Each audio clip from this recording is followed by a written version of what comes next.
Assalamualaikum warahmatullahi wabarakatuh. Kembali lagi di channel BEM FTK. Dan sebelumnya kenalin, gue Ewing. Dan terima kasih telah memberikan gue kesempatan untuk menemani malam Jumat lo. Bukan. Ini bukan Ewing ya? Oke, sorry deh. Sebelumnya kenalin, aku Atif. Dan selamat datang di segmen K-Misteri FTK Misteri episode pertama.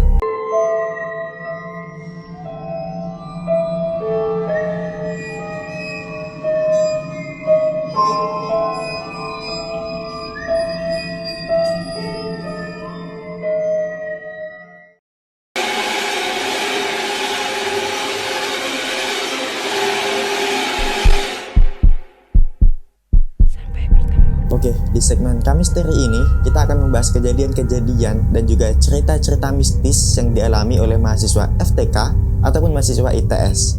Dan di episode pertama ini, aku akan membagikan cerita-cerita maupun pengalaman horor di asrama ITS. Nah, seperti yang kita tahu, asrama adalah sebuah bangunan di mana hampir setiap kampus itu punya.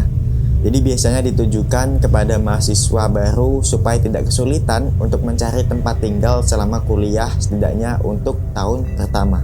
Dan tak jarang juga beberapa cerita mistis dari penghuni sebelumnya saya terdengar di telinga mahasiswa baru. Begitupun para mahasiswa FTK yang telah menghuni asrama selama kurang lebih 1 tahun dan meninggalkan cerita dan pengalaman yang tidak mengenakan di dalamnya. Dan oke, mungkin langsung aja ya teman-teman, kita masuk ke cerita yang pertama. Dan cerita pertama ini dialami oleh salah satu mahasiswa laki-laki Departemen Teknik Sistem Perkapalan angkatan 2019 yang namanya tidak mau disebutkan. Oke, langsung aja kita mulai cerita yang pertama. Selamat malam semuanya, perkenalkan saya Gareng, ini nama samaran ya. Saya mau cerita pengalaman mistis saya waktu masih tinggal di asrama. Waktu itu masih awal-awal maba. Saya tinggal di kamar 410, lantai 4. Kebetulan teman sekamarku ini satu fakultas denganku. Kamarnya bersih karena selalu disapu. Pada waktu itu, panjang rambutku sama teman sekamarku masih kisaran 10 cm. Dan waktu pagi, pada saat bangun tidur, banyak helaian rambut yang berserakan di lantai. Saya kira rambut kita yang rontok.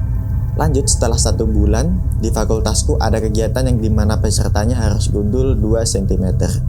Nah, pagi harinya, ternyata ada rambut berserakan lagi per helai, namun panjangnya 10-20 cm.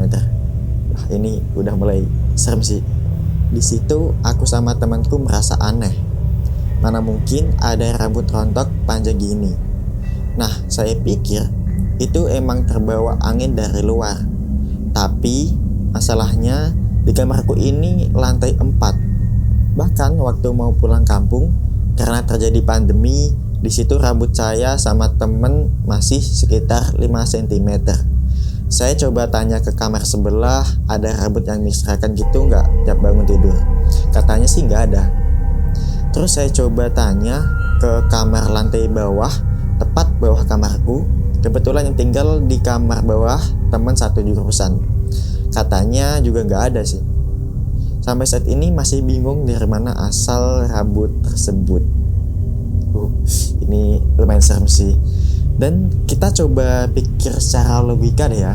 Jadi dia tuh tinggal di lantai 4. Dan kalau misal rambutnya tuh ke bawah angin pun, menurutku nggak bakal sejauh itu gak sih? Apalagi rambut ini tuh ada di setiap pagi. Kalau misal ini rambutnya penghuni kamar tersebut, juga gak masuk akal ya sih. Soalnya kan rambutnya pada saat itu masih pendek. Pernah gak sih kalian mikir kalau yang tinggal di kamar itu tuh ternyata bukan cuma kalian, tetapi ada yang tinggal selain kalian, yaitu yang tidak kasat mata. Oke, lanjut ke cerita yang kedua. Ini masih dari mahasiswa Departemen Teknik Sistem Perkapalan angkatan 2019. Dan ini dialami di asrama Gedung C. Dia ini seorang cewek dan kebetulan dia mengirim dalam bentuk voice note. Jadi langsung aja kita dengerin. Halo guys, dan halo Atif. Jadi di sini aku mau ceritain sedikit soal pengalaman aku yang sewaktu tinggal di asrama itu. Waktu itu aku tinggalnya di gedung C. Terus di belakang kamar itu ada pohon mangga gitu, pohon mangga sama ada danau yang dipakai buat kolam ikan. Nah itu kalau malam-malam itu suka datengin anak-anak kecil main gitu, kayak 2 orang 3 orang gitu kan. Terus tak pikir mungkin ini anaknya bapak satpam asrama kan, soalnya kan ada pak satpam juga yang tinggal di asrama gitu. Ada juga yang pulang sih. Terus tapi aku mikir kan, loh kok malam-malam gini anak-anak main di situ, terus itu kan belakang situ juga gelap kan, apalagi ada danaunya, takutnya nanti kalau jatuh di danau gitu kan bahaya. Terus gitu gak aku kayak gak peduli gitu sih, soalnya aku emang orangnya gak pedulian. Tapi sering banget gitu, hampir setiap malam gitu terdengar itu anak-anaknya suka main-main di situ, dan bahkan itu hampir tengah malam itu mainnya. Jadi lama kelamaan itu mulai merasa aneh aja sih, kok anak-anak mainnya tengah malam gini, kayak ini anak manusia bukan sih, kayak gitu sih. Terus tapi udah lama gak tinggal di asrama, jadi udah lupa gitu soal itu anak-anak. Cuman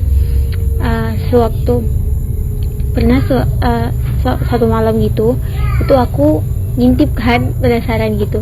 Itu waktu begadang itu aku ngintip, ini kok gak ada siapa-siapa gitu, gak ada orang gitu kan. Tapi kalau gak ngintip gitu suaranya ada, kayak suara anak-anak main gitu.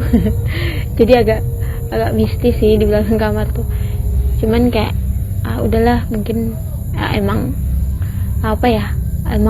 di situ udah tempat mainnya. Cuman selama kita gak ganggu mereka, ya mereka juga gak ganggu kita sih, kayak itu sih pikirku. Jadi udahlah, aku juga gak kepikiran juga sih, gak terlalu ingat juga.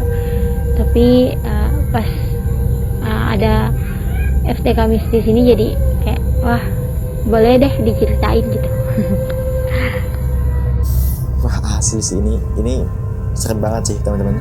Jadi bayangin aja pas mau tidur kedengaran suara anak kecil kayak lagi main gitu, apalagi tengah malam gitu loh. Jadi kalau dipikir-pikir ya agak-agak gak masuk akal gitu. Anak siapa yang main di bawah pohon mangga tengah malam? Apalagi sendernya tadi juga bilang kan udah pernah ngintip dan gak ada siapa-siapa.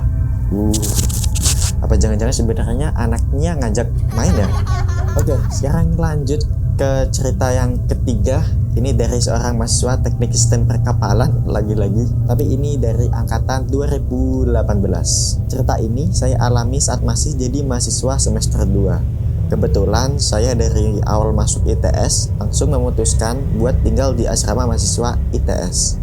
Dan gedung asrama putra yang saya pilih yaitu gedung E yang terletak di dekat pintu masuk asrama mahasiswa. Saat itu di semester 2 saya banyak mengikuti kegiatan kepanitiaan atau kegiatan jurusan, atau juga ngopi sama teman-teman jurusan. Jadi saya sering pulang ke asrama tengah malam. Pernah di suatu malam saya mengalami kejadian yang agak bikin merinding, tapi saya jelaskan dulu situasi kamar saya seperti apa. Jadi kamar saya itu menggunakan kasur 2 tingkat yang tingginya tuh setara dengan ventilasi kaca kamar, dan saya tidur di kasur bagian atas. Di hari kejadian itu saya mengalami susah tidur dan baru bisa tidur jam 1. Tapi entah kenapa muncul perasaan-perasaan yang aneh. Kemudian di sekitar jam 3-an saya tiba-tiba terbangun karena terganggu dengan suara kaca yang diketuk-ketuk. Saya tunggu selama 1 menit sambil berpikir mungkin itu suara yang asalnya dari teman segedung. Tapi saat saya cek kaca kamar yang tembus ke arah halaman jemuran, ternyata bukan dari situ asalnya. Dan saya coba untuk tidur lagi, tapi tidak lama dari itu suara kaca diketuk itu pun muncul lagi. Dan suaranya pindah ke kaca ventilasi tepat di atas kepala saya. Lalu saat saya lihat ke kaca ventilasi, muncul wajah sesosok nenek-nenek yang sedang melihat ke arah dalam kamar.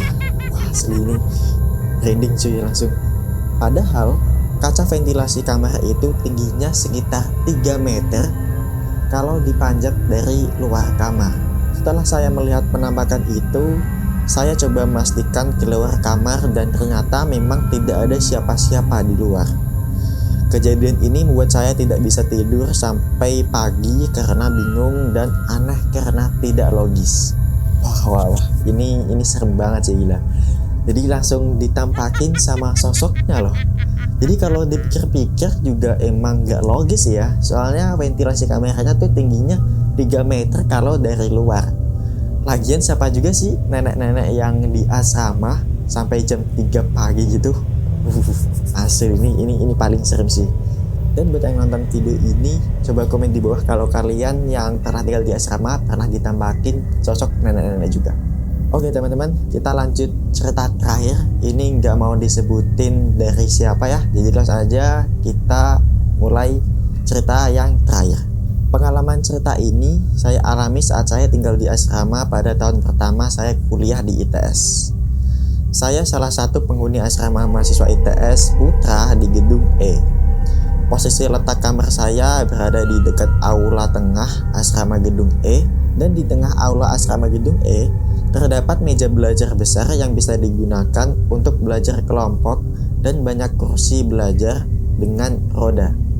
Selama saya tinggal di asrama mahasiswa ini, seringkali saya mendengar suara seperti kursi yang ada di aula sedang bergerak.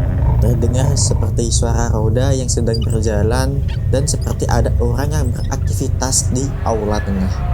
Tapi yang saya heran, setiap kali saya ingin melihat untuk memastikan apa ada seseorang di ruang tengah, ternyata di aula emang gak ada siapa-siapa. Kejadian ini sering saya alami dan membuat saya semakin terbiasa untuk menghiraukan. Kejadian ini sering terdengar sekitar jam 11 dan akan kembali lagi terdengar di jam 1 dan jam 2 malam hari. Oke, itu dia ceritanya. Dan tapi emang setauku kalau sekitar jam 1 sampai jam 2 dini hari itu emang lalu lintas makhluk astral tuh emang lagi padat-padatnya sih. Jadi mungkin aja pada saat itu bukan cuma manusia aja yang pakai gedung aula, tapi juga makhluk lain yang tak kasat mata sedang mengadakan perkumpulan. Oke teman-teman, itu dia tadi cerita-cerita mistis yang pernah dialami oleh mahasiswa yang pernah menghuni asrama. Jika teman-teman mengalami hal serupa seperti cerita di atas, coba komen di bawah. Dan jika mungkin teman-teman FTK atau juga teman-teman mahasiswa ITS jurusan lain punya pengalaman horor selama di ITS, boleh banget nih share ceritanya lewat DM Instagram BEM FTK. Dan mungkin sekian ya video kali ini. Jangan lupa untuk subscribe channel YouTube BEM FTK. Dan jangan lupa juga untuk aktifkan icon lonceng di sampingnya. Dan sekian dari aku, dan sampai jumpa di Kamisteri episode yang kedua.